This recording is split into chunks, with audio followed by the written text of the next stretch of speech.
Welcome to Strong Legends, daily sci-fi stories that fuel your mind. Subscribe and join the legend. Captain Miratan's boots echoed on the polished alloy floor of the Irene's primary airlock as she stepped out, the blast doors behind her sealing with a resonant hum. Before her rose the gargantuan landing platform of the Celestine Empire's flagship Dominion's Pride, a fortress of carnelians and chromatic steel that gleamed like a constellation come to rest. 3 suns hung low in the artificial sky, their pale light refracting through towering crystalline spires that framed the platform's edges. Every surface pulsed with the Empire's signature bioluminescent veins, as though the ship itself were alive. Flanking Mira were Colonel Javier Nakamura, a veteran diplomat with steel-gray hair and steady brown eyes, and Dr. Liuan Rao, cultural xenolinguist and resident expert on interstellar etiquette.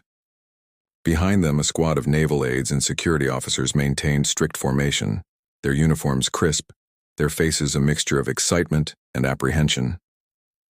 "Remember," Mira murmured to the pair, her voice steady despite her pounding heart, "we represent all of humanity. Let's not trip over our own ambitions." Javier offered a courteous nod. "Understood." Dr. Rao adjusted her holopad, reviewing the last-minute briefing. The Empire's official greeting protocol involves a triple bow, forehead to knee, knee to floor, then floor to forehead. Any deviation could be seen as either defiance or comedy. Mira stifled a smile. "Let's aim for reverence." A low rumble accompanied the gradual slide of a door set into the far wall of the platform. As it parted, warm gusts of recycled fresh air washed over the humans, carrying a faint hint of ionized musk.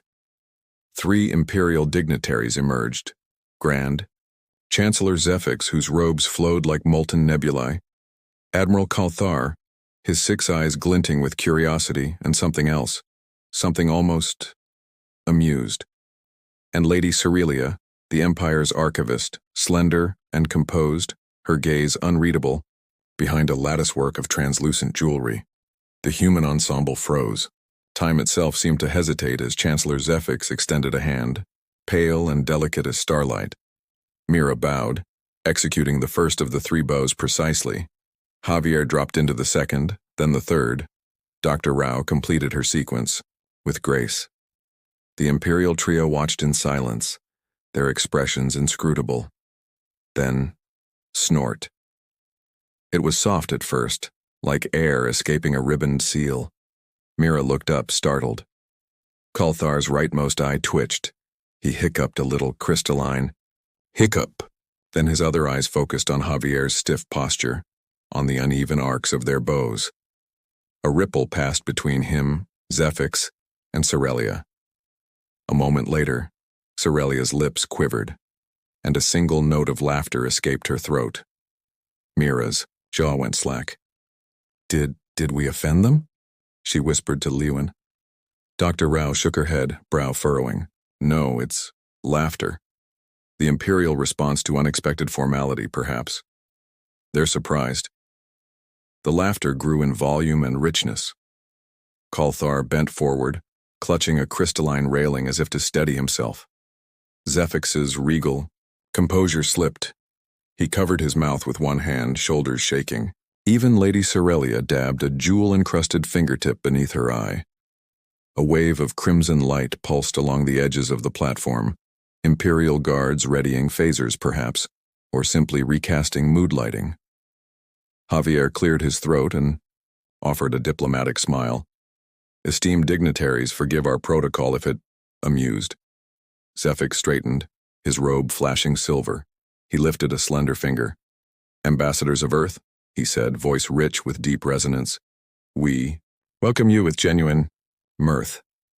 Your earnest homage, though unexpected, has brought us much joy." Another snort-cum-giggle emerged from Kalthar, and this time it sounded almost musical. He tapped one of his many mandibles. "Your suits, so and square." He waved a claw. "We expected robes or flesh tendrils. Instead, steel and cloth. Intriguing." Humans exchanged baffled glances. Colonel Nakamura coughed. "Our suits are Standard diplomatic attire. Standard, Cerelia repeated, still smiling. Quite functional. She inclines her head, motioning toward a series of hovering platforms designed to carry the humans aboard. Please, join us aboard Dominion's Pride. We shall endeavor to contain our laughter by then. Mira straightened her shoulders. We would be honored. As the humans boarded, Mira allowed herself a quick glance back at the shuttle. Below her, the swirling dust storms of the Zalorian sector seemed distant and small. Before her lay a new universe of possibility, one in which laughter had already done what treaties and negotiations could only aspire to achieve, breaking the ice between two wildly different civilizations. And as the airlock doors sealed behind them, the last thing they heard was another low, appreciative chuckle echoing down the corridor. It was a sound filled with warmth and promise. The reception hall of the Dominion's Pride unfolded before the humans like a living kaleidoscope. Its vaulted ceiling was a shifting tapestry of pale gold and deep azure, as if the very stars had been plucked from the night sky and pressed into crystal panels. Light danced along the walls in fractal patterns, courtesy of the Empire's bioluminescent veins, tracing every curve of the room. At its center stood a long, crystalline table carved from a single, flawless prism of star-forged quartz. Upon it rested a profusion of goblets, each a slender spiral of glass that shimmered with a rainbow of internal impulses. Captain Mira Tan, Colonel Javier Nakamura, and Dr. Liwen Rao approached the dais under the watchful eyes of Imperial aides, their uniforms a curious blend of metallic filaments and flowing fabrics. The humans' stiff, measured strides contrasted sharply with the fluid grace of their hosts, who hovered rather than walked, their movements punctuated by subtle hums of anti-gravity engines embedded in their footwear. Grand Chancellor Zefix rose to greet them. His voice, when it came, was resonant and smooth, imbued with centuries of protocol. Welcome, ambassadors of Earth, to the first convocation of celestial bonds. Each word echoed, like a chime struck in a vast chamber. He swept his arm toward the table.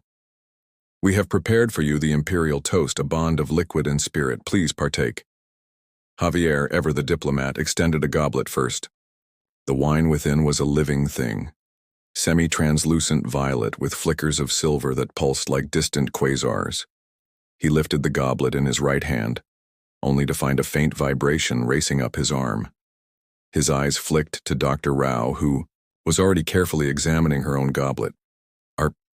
Are we supposed to drink it now? Javier whispered, voice low enough that only Mira and Liwen could hear. Dr. Rao tapped her holopad. According to the notes, one must trace the rim of the goblet 3 times, bow slightly, then drink in a single motion. Failure to follow the motion sequence can be considered either high praise or extreme offense. Mira inhaled, dipped the rim of her goblet forward, bowed, then drank. The violet liquid slid down her throat with a warm, tingling rush, leaving behind a subtle sweetness and a faint memory of starlight. She glanced around to see every imperial dignitary doing the same, only to erupt in laughter the instant her lips released. It started as a ripple, Admiral Kalthar's deep, throaty chuckle resonating from the pair of mandibles at the corners of his mouth. Then Grand Chancellor Zefix's regal shoulders began to shake. Lady Cerelia's gemstone-studded finger tapped her lip as she tried to stifle a giggle. Even the silent protocol droids emitted soft beeps of amusement. Mira blinked. I think we just triggered the guffaw protocol. Indeed, Liwen murmured, unable to keep the corners of her own mouth from turning upward. It seems our improvisation of the ritual, particularly drinking in a single motion instead of the prescribed 3 sips, has amused them greatly. The hall's lighting shifted again, bathing the table in warm crimson. At the far end, a pair of Imperial guards exchanged glances, their armor creaking as the laughter bubbled over. One guard's ocular implant flickered with static as he tried and failed to maintain a stern expression. A moment later, both guards were wiping tears from their cheeks. Javier cleared his throat and smiled diplomatically. Esteemed dignitaries, we appreciate this enthusiastic reception. On Earth, we have similar traditions, though perhaps less explosive. Kalthar raised a clawed hand. Earth customs are fascinating. You imbibe cosmic spirits in a single gust, yet expect no consequence. We envy your boldness. His mandibles quivered. A spectacle fit for legend. Zephix stepped forward, extending an arm to guide the humans deeper into the hall. Come, we shall continue our conversation where the air is less charged, though perhaps not less entertaining. They followed him through a pair of revolving crystal doors into a domed antechamber where floating cushions orbited a central fountain of liquid mercury. As the group settled, Imperial aides offered trays of luminescent fruits and compressed cloud cakes.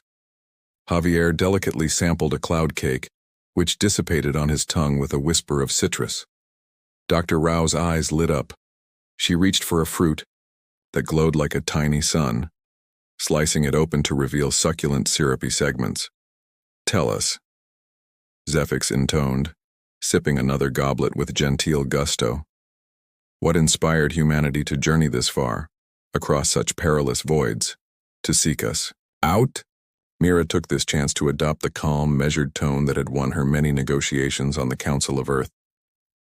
We come in pursuit of understanding and cooperation. Our world, though young among the stars, believes in forging bonds that transcend distance. We hope to learn from the Celestine Empire's wisdom and share what little we have to offer. Chancellor Zephix's many eyes softened. Then let laughter be our first lesson. He gestured to an Imperial aide, who approached and pressed, a slender console hidden beneath the fountain's rim. Instantly the mercury stilled, rising into tendrils that formed a holographic map of the Zalorian sector. Celestial bodies, wormhole connections, and trade routes shimmered in shifting polychrome. This, Zephix declared, is our dominion. We shall show you the highways of the heavens, and in turn, you will teach us your Earth customs of mirth and camaraderie. Before a word could be spoken, that low, appreciative cough of laughter rippled through the chamber again, a soft, collective sound that spoke not of mockery but of genuine delight. Humans and Imperials alike exchanged amused glances, the invisible wall of protocol dissolving beneath the joy of shared amusement. As the holographic sector turned, Mira leaned toward Javier and whispered, I think we just signed the unspoken clause of this alliance. Javier grinned. Clause of cosmic comedy. Approved.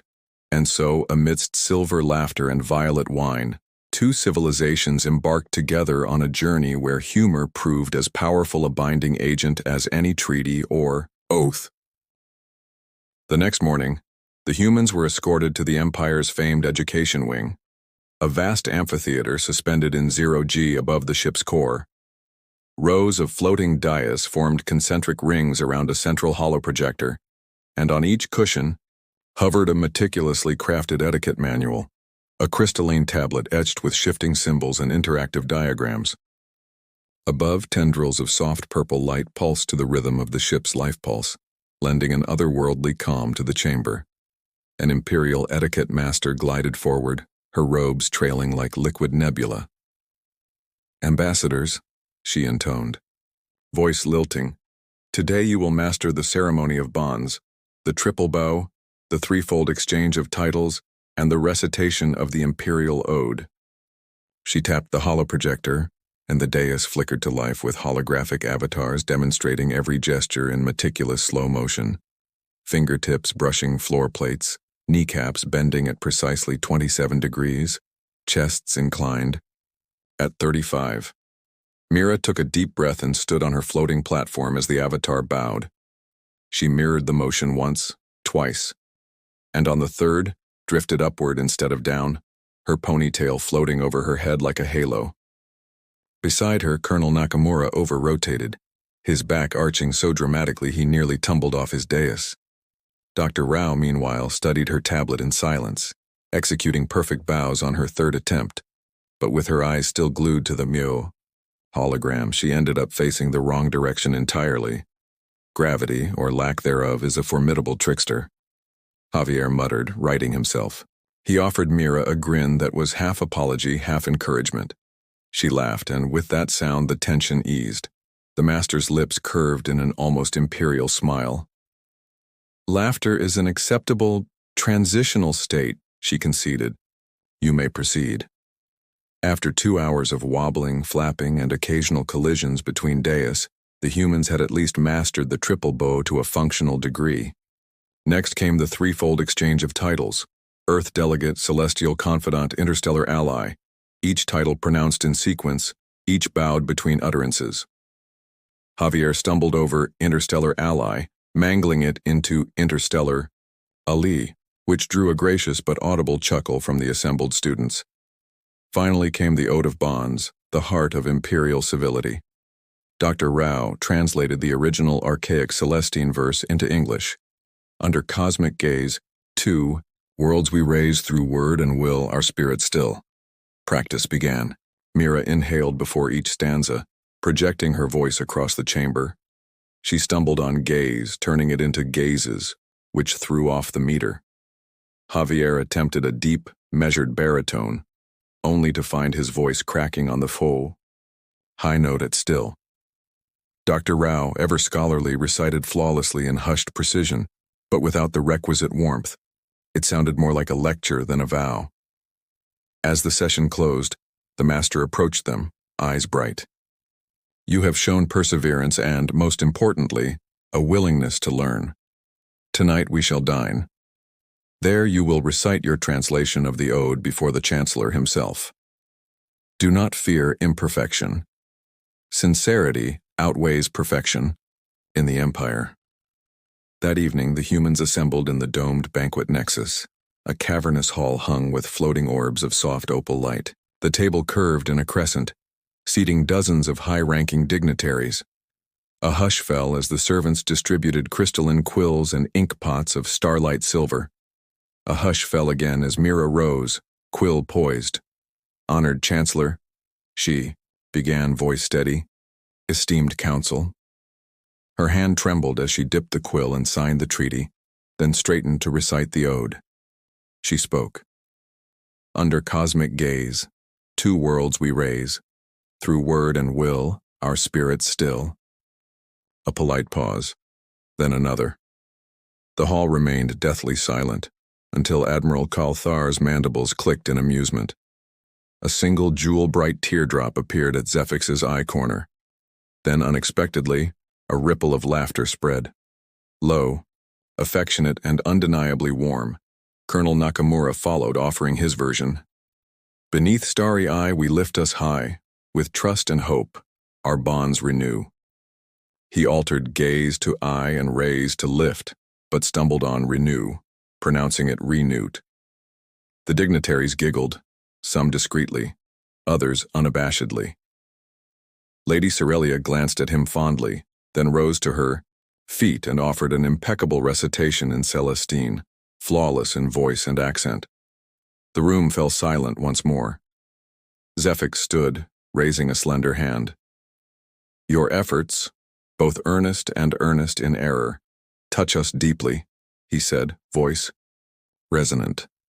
In your stumbles we see your humanity. In your laughter you offer us unity. Please sit. As humans and Imperials broke bread together, orbital fruit salads, quark spice synth roasts, and ambrosial crystal pastries, a new understanding took root. Here, amidst laughter and humility, etiquette became more than ritual.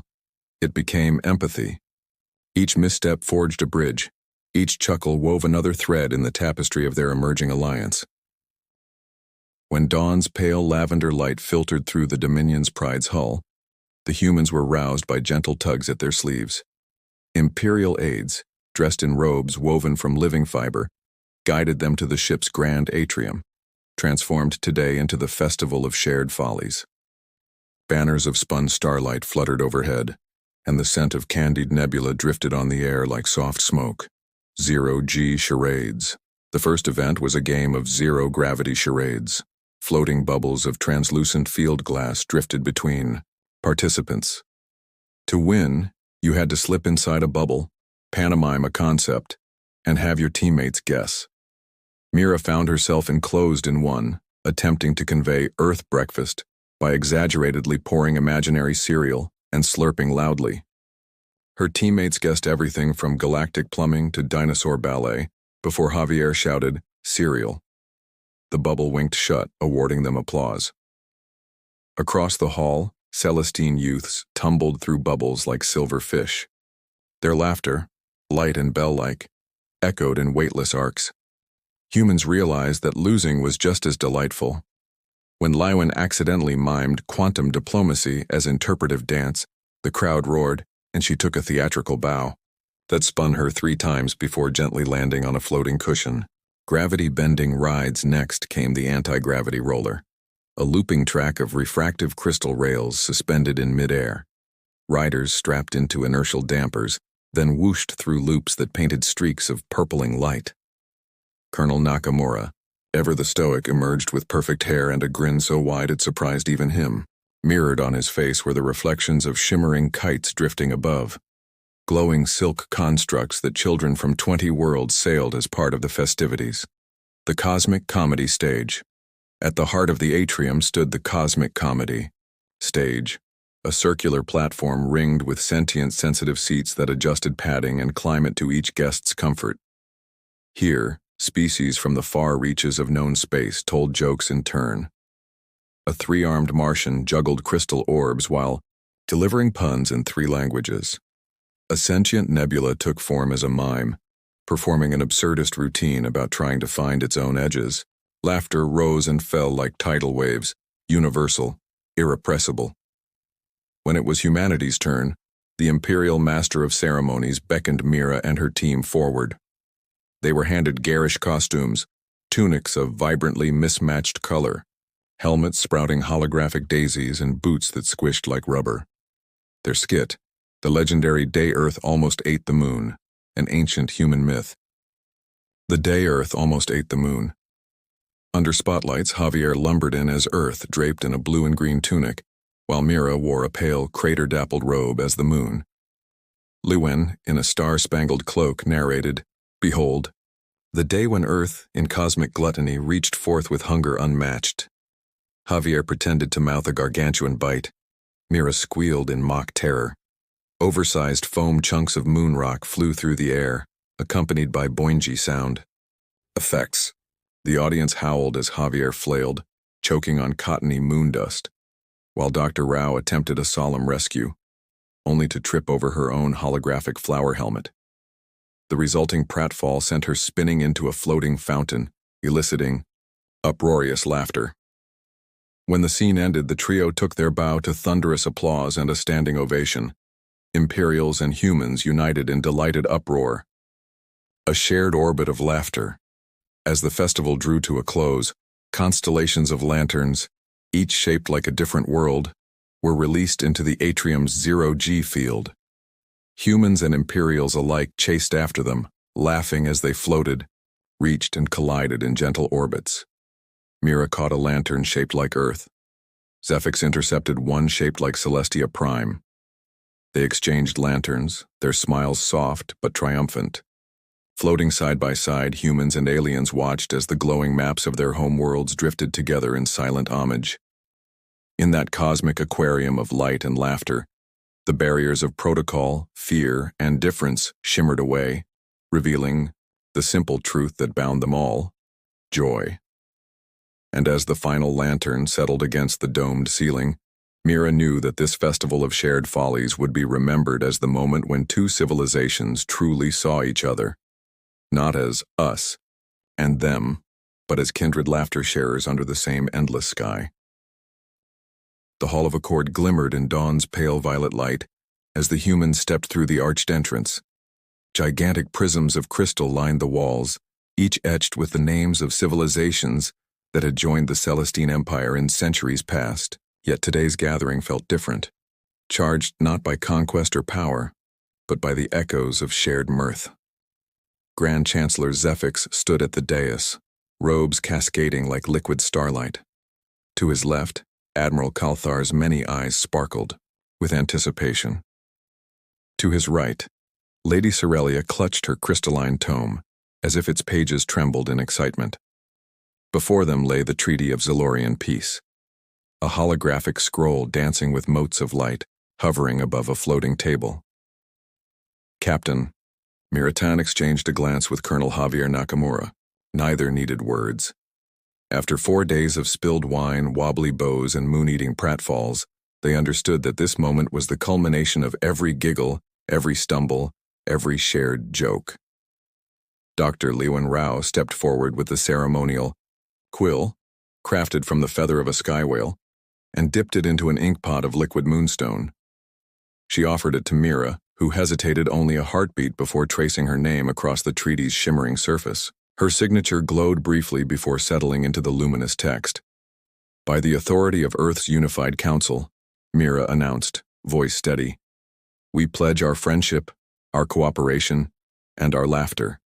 A soft murmur rippled through the assembled dignitaries. Javier followed, bending with all the dignity he could muster as he inscribed his name.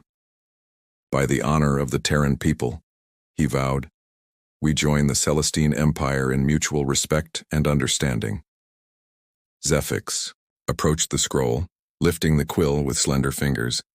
As he signed, his voice echoed, in the name of the Celestine Empire, we embrace this alliance, one not forged in steel or blood, but in joy. The moment the final flourish landed on the scroll, the Hall of Accord erupted in a single resonant laugh. It was a sound that filled every crystal chamber, a wave of warmth that seemed to lift gravity itself. Humans and Imperials alike joined in, rich, varied laughter that harmonized across species.